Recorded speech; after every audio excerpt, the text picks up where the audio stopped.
Shalom, shalom, Yasharala, peace, Israel. First and foremost, I want to give all praises, honor, and glory to Yahweh, Bahashem, Yahweh Shai, Bahashem, Rakakwadash.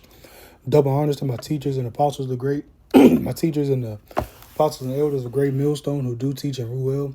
Peace and salutations to the hopeful elect scattered abroad. I'm the brother Hakam Ariah, coming at you with another sit down. All right, under the tutelage of the GMS Dallas branch. All right, pretty much going into the First Thessalonians, the 5th chapter, going into peace and safety.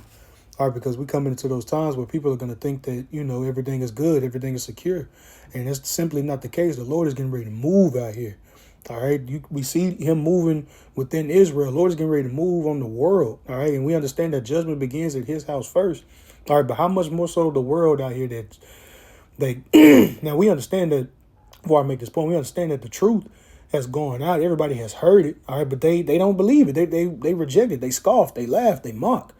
All right, so in their security, all right, and in their believing that everything is going to be all right, everything is going to go on, even wicked niggas in this truth thinking we got another 1,000 years and shit. Hey, in your security, all right, Yahweh Ba'Shem Yahweh Shah is going to move. All right, he's going to move for the elect. All right, because day in and day out, the elect are crying to get the fuck up out of here, man. Excuse my language, but, it's just, come on, bro. Another 1,000 years, man. Who the hell wants to be here another 1,000 years, bro? Come on, man. Anyway, let's dive on into the list. This is the book of First Thessalonians chapter 5, verse 1. It says, "But of the times and the seasons, brethren, ye have no need that I write unto you. For yourselves know perfectly that the day of the Lord so cometh as a thief in the night." And why is it coming as a thief? Because the rest of the world out here, they aren't measuring the times diligently. All right, they're not in this Bible. They're not in the prophecies. They're not taking what's in the Bible and measuring that to what's going on in the world in real time. All right, and with that, also measuring what has happened in the world, measuring up the history with the Bible. All right, because the Bible has everything recorded. The Bible is the world from the Israelite perspective. All right, so everything may not be in the same order as it is in secular history. All right.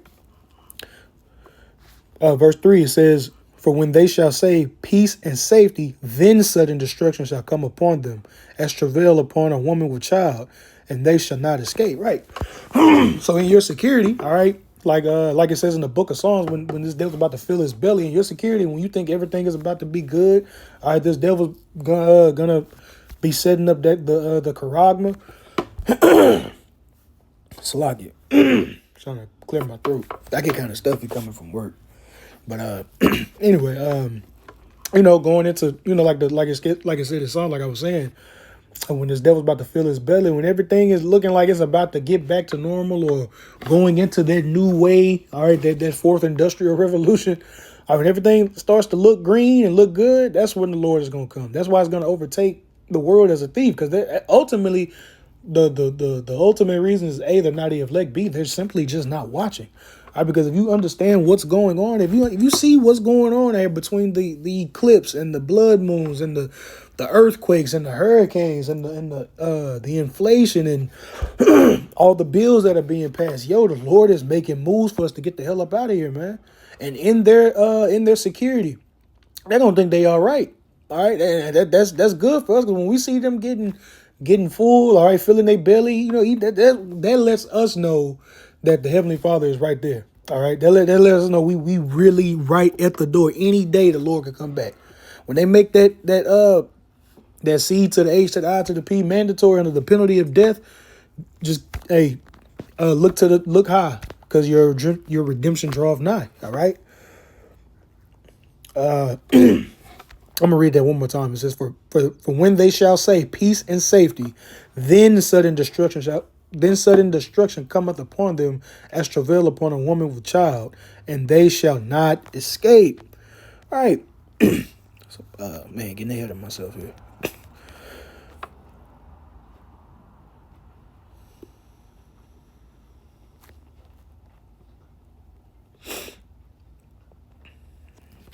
These people gonna get it, man. This is the book of Matthew, chapter 24, verse 37. These words are written in red. This is Yahweh Shah prophesying, all right? So like I was saying when we were in First Thessalonians, the 5th chapter, in their security. All right, and when you go into security, when it's peace and safety, that's the name of the lesson. In their peace and safety. All right, what do people do during peace and safety? They like how I was getting ready to go into. All right, they party and they club and they dance and they marry and they giving into marriage. They plan and they build and they have absolutely no fear of Yahweh B'Shem Yahushua. They're not considering the Heavenly Father and what He's about to do to this place. All right, so that's why when they shall scream peace and safety, then sudden destruction shall come upon them. So when as the hopeful elect, when we see these people of the world start to get comfortable, all right, still build and still planning, that should be a very good sign to us. 'Cause that means you're in safety, you're in peace. So and then that lets us know the Heavenly Father is not too far behind, man. He's gonna make his move. He's gonna send you out shot, and we up out of here, man. All right. The book of Matthew chapter 24, verse 37, it says, "But as the days of Noah were, so shall the coming of the Son of Man be. For as in the days that were before the flood, they were eating and drinking, marrying and giving in marriage, until the day that Noah entered into the ark, and knew not until the flood came and took them all away. So shall also the coming of the Son of Man be." All right. They got this new term going around, fuck around and find out. That's what's about to happen with these people. You got to think about it. From 1969 up until now, the elders and apostles and their elders and apostles, they've been pushing this truth, telling the world that, hey, look, the Lord's getting ready to come back. The Lord's getting ready to come back. The white man is the devil. You Negroes, Latinos, and the Native Americans, we the Israelites. The Lord has been having this go out for years. All right, years. And the Lord does that. Right before he's about to destroy a place, he sends his prophets. The prophets have been out here prophesying. So as it says in the 39th verse, it says, "And knew not until the flood came." These people not going to get it until it's in their face. These people not going to get it until Jacob's trouble pop off. All right, these people not going to get it until their kids are starving, till they thinking about eating their kids. Stop, girl. These people are not going to get it until ain't no food in the fucking fridge. Ain't no water. All right, they can't go get their kids' diapers. They can't go get a box of tissue. All right, they're not gonna get it until they pimping your baby sister out for Q-tips. You're not gonna get it until Pookie and Ray Ray hunt your ass down to cut your leg off to eat it. All right, they're not gonna get it until they gotta knock their mom off. Just do take all she got. It's about to get bad out here, man. All right, and Yahweh Shah said, for in the days of Noah, you got to understand what Noah was really going through for real. At that time, nobody had ever seen it rain. And then, and you got Noah out here, Noah and his family out here yelling and screaming at everybody that, hey, the water's about to fall from the sky and kill all you niggas. All right, meantime, he's doing that. You see him and his family building this gigantic ass boat that nobody has ever seen be built before. All right, this huge, humongous boat to hold he and his family as well as two kinds of every creature. So you have to really put your mind in that perspective, in that state of Noah. Like, what is Yahweh Shah really talking about here? In Noah's day, that they weren't paying attention. Well, they were paying attention. Obviously, they could see the boat, but they weren't listening to Noah. They weren't watching out for Noah. All right, people was calling Noah crazy, yelling at him, spitting on him, hitting him. Like the prophets have never had it easy being the prophets. All right, but in that, you have to understand that there's a reason why the people are like that. The Lord is setting them up for their judgment.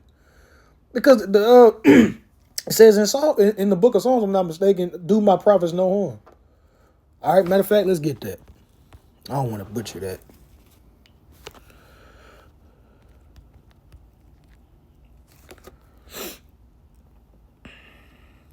Okay, it is in the book of Psalms.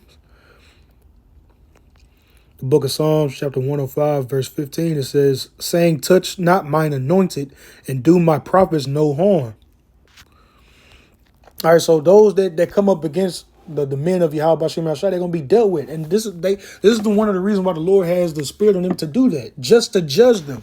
All right, but we have to remain disciplined and obedient to the Heavenly Father. We're still supposed to be harmless as doves, all right, and wise as serpents until he turns us into hunters. All right, so let these people have it. Let them fucking have it, man. Let them fill their belly. Let them keep doing what it is they want to do. Let them continue to serve whatever it is the hell they want to serve. They're not serving Yahweh B'Shem Yahushua, so fuck them, man. Really, for real. All right, this is really how I'm coming now. All right, the Lord is not playing with you damn people, man. All right, he about to, and more so you Israelites, those that's out here, you know what you're supposed to be doing. You know you're supposed to be serving. Are you with me? You know you're supposed to be humble and submitting to a man, but I'm not even gonna get on that subject. You men, if you listening and you've been listening, what are you doing, man? Are you serving Yahweh Shem Yahushua? Are you going out to camp? Are you on top of your videos? Are you trying to mirror the lifestyle of Yahushua? Are you trying to cut off the deeds of the old man? All right, and praying for the fruits of the spirit, praying that your inner man is being renewed and built up and storing your treasures up in heaven. What are you doing? All right. So like, I'm gonna go from here to Luke.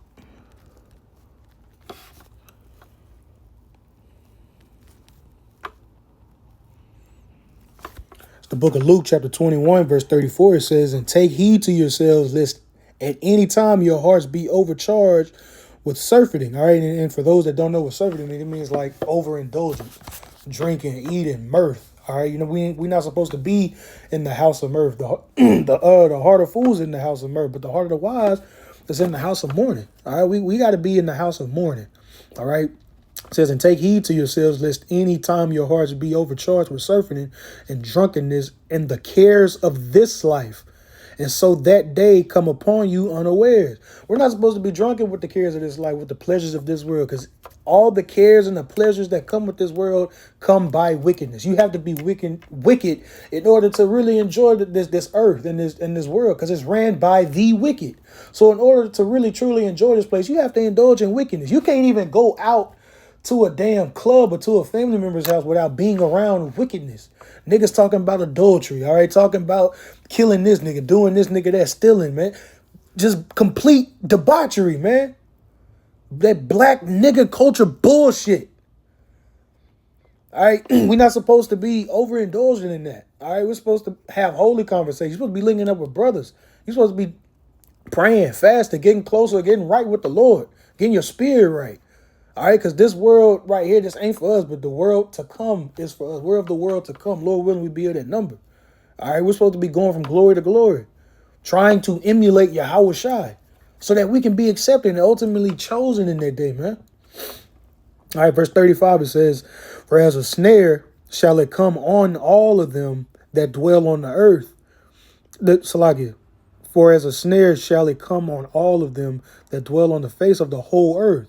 Watch ye therefore and pray always, that ye may be accounted worthy to escape all the things that shall come to pass, and to stand before the Son of Man." Right, so everything that we're going through is building us up for that day that's to come. All right, we're not trying to be caught in that snare. All right, we're not trying to be ashamed at Yahweh Shah's coming. We want to be able to look at Yahweh Shah. You got people out here, even within Israel, right? Even that, amongst Great Millstone. I myself, I'm not a part of Great Millstone. I learned from them, but you know, you got them. Just you gotta be hyper vigilant in these days. You gotta be getting closer with Yahweh Bashim Yahweh Shah. All right, you got guys that's faking the funk out here, man. That's real deal Evander Holyfield faking the funk. And it's gonna be found out. You can't be ashamed to stand before Yahweh Shah, right? That means you know you wasn't doing what you're supposed to be doing. All right. So this time period in your leisure, in your one-on-one time, when you're not amongst the body, when you're not amongst brothers, when it's just you, all right, you gotta be getting closer with Yahweh Shah. You gotta be in conversation with Yahweh Shah constantly, man. Even in your day-to-day walk, all right? When you inside your thoughts, having your conversations with yourself, or your, just that dialogue, man, hey, include Yahweh Shah. Talk to Yahweh Shah. Pray constantly. We're not supposed to stop praying. That's how you keep that connection. That's how you keep growing, all right, from glory to glory, faith to faith, elevating. Because ultimately what's going to happen when you keep doing that, keeping your head down and trying to perfect yourself, perfect your spirit, ultimately your spirit won't be able to be in there, but your body won't be able to contain your spirit. We're going to need to be changed. And that's what's coming. That's what the Lord is coming with. All right? All right, from here, I'm going to go to Proverbs. I'm going to close out in Proverbs.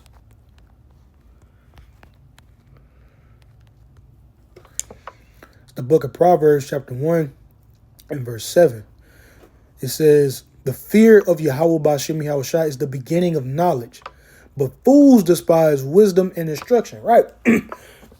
those of the elect, the hopeful elect, all right, we fear the Lord. We fear Yahweh Bashim Yahshua. And Yahweh Bashim Yahshua puts us in situations to fear him.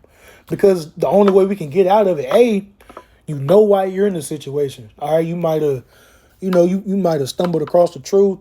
You came in contact with the truth. You might not have, stop. You might not have take heed to it at first. Or you come into this truth, you listening, but you're not really plugged in for real. You're not really into it for real. Hey, it's like it. The Lord sends us things to make us fear him. All right. The Lord does things to impute that fear into you, man. All right. And that is the beginning steps of you getting that wisdom. Fearing Yahweh Shem Yahshua. But, and I've seen this with my own eyes, man. Men buck up against order. All right. They buck up against order. They despise the fear of Yahweh Shem Yahshua. And the fear of Yahweh Shem Yahshua can come in a multitude of ways. You can't put the Lord in a box. It could come through just a man yelling at you. It could come through, you seeing something happen, in front of you. It could come through a multitude of ways, man.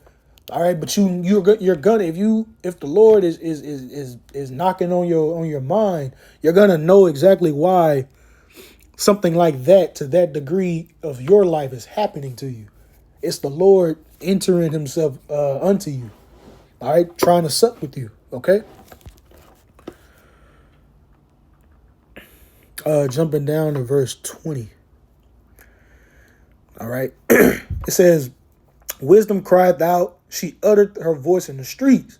She cried in the chief place of concourse. In the openings of the gates, in the city she uttereth her words, saying, how long, ye simple ones, will ye love simplicity? And the scorners delight in their scorning, and the fools hate knowledge. Right, so understand that this gospel, this wisdom is being preached out into the world, man. All right, so you wicked Jakes, all right, you wicked Israelites, you wicked 2/3 out here, the rest of the world. Hey, look, this is going out. All right, but this particular verse what I'm going into is talking to you 2/3, man. All right, you Israelites out here, especially those that's in the truth, so-called in the truth, that know that you're Israelites. All right, wisdom is crying out. Are you getting rebuked? All right, the elders and apostles, they have the 100% doctrine. The Lord has set up men on this earth that have the true understanding of these scriptures, man. And we believe that through faith. All of this is through faith, man. We don't have all the records and but no, all of this is through faith. We can't prove that you can't physically prove that the Lord is coming down and dealing with them. Like, you can't see that. Ultimately, it's just faith. You have to understand that this knowledge, this wisdom that's coming out, that's being broken down in this way, it has to be from on high. Because me personally, I didn't get this understanding in the Christian church, and I grew up in the church. My dad is a pastor. Men, pastors all on his side, pastors all on my mama's side. I never fully understood this Bible until I came into this truth. And I thought myself to be a spiritual person. All right. Was I thinking? Verse 23, it says, turn you at my reproof. Behold, I will pour out my spirit unto you and will make you known unto my word, and will make known my words unto you. Because I have called and ye refused, I have stretched out my hand and no man regarded. But ye have set at naught all my counsel, and would none of my reproof. Right, all the warning that's been going out, the rebuke. A lot of Jake think that just because the apostles and the elders, the elders and the apostles they come off harsh, they come off brute. But really, it's just like when you have a farm and you herding sheep. You have sheep and you have sheepdog. The sheepdog are rough. All right, the shepherd, they're known as shepherd. My favorite is known to be a Congo shepherd. All right, there's a really big, aggressive dog. It's not a dog you would typically just want to come up and pet. All right, it's a dog you gotta ask. Hey, you gotta ask the owner. Hey, he good. But just to get back into what I was saying. It's like it. I think I lost my train of thought. Got you. The water, Lord. They come off brute. They come off, stern, but it's really to correct you, to get you in line. All right. And it's really just deep passion when it comes to, and it's fear. All right. It's fear that's when it's channeled and concentrated, it turns into it can look like anger, but really it's passion and the fear of the Lord is warning. They're passionately warning you as men of the Lord, as men of Yahweh Bashem Yahushua. It's going to come off stern and strong because the Lord is stern and strong. And this isn't a light thing. Please understand what's going on right now. Like the Lord's about to come out and whatever movie bullshit that you saw, the Book of Eli, I Am Legend, all of that, like brother was going into at camp last night. All of that's going to be bullshit compared to what's going to happen out here. All right. So though it comes off as stern and very strict and it can be harsh, you still got to take heed to that. You can't despise the wisdom of the Lord however it comes, man. And the Lord does that. The Lord does it like that so you can take it to see if you're going to take it. All right? It's a test ultimately, all right? But you got Jake out there to get too emotional, too in their feelings. Didn't grow up with a daddy, didn't grow up with a coach. All right, arguing with their coach, arguing with their daddy. All right, coming in that black nigga woman spirit. Always got to fucking say something to something, man. Just can't submit to order. Just can't get right. The Lord got something for you niggas, man. Verse 26. I also will laugh at your calamity. I will mock when your fear cometh. When your fear cometh as desolation, and your destruction cometh as a whirlwind, when distress and anguish cometh upon you, then shall they call upon me, but I will not answer. They shall seek me early, but they shall not find me. For they hated knowledge, and did not choose the fear of Yahweh Bashem Yahushua. They would none of my counsel, they despised all of my reproof. Therefore shall they eat the fruit of their own way, and be filled with their own devices. Right, and that's going into that links up with being turned over to a reprobate mind, a mind void of judgment. Here it is. The Lord has been trying to get this into you. Rebuke after rebuke, warning after warning, warning after warning. All right, you still won't take heed. And the Lord is very long suffering and slow to anger. But when he gets there, it's normally fast and brutal, and you have to wait. But he's telling you that when all of this comes, all right, he's going to laugh at you. He's going to mock you. The same way you was laughing and mocking at his true men. All right, calling them grapists, calling them bums, getting brothers' businesses shut down and all that, man. Hey, the Lord saw all of that and let you get comfortable in your bullshit. And in your peace and safety, sudden destruction shall come upon you. And in that, in the famine, all right, in the breaking and entering, in the arsenal, so like that's not what I'm trying to say. Lord willing to come back to me, but famine, pestilence. Diseases like going into pestilence, but people robbing each other, killing each other, all of that. During all of that, Jacob's trouble, the worst time in human history, the Lord is going to laugh at you because you didn't take heed to what he was trying to do. You wouldn't take heed to his love.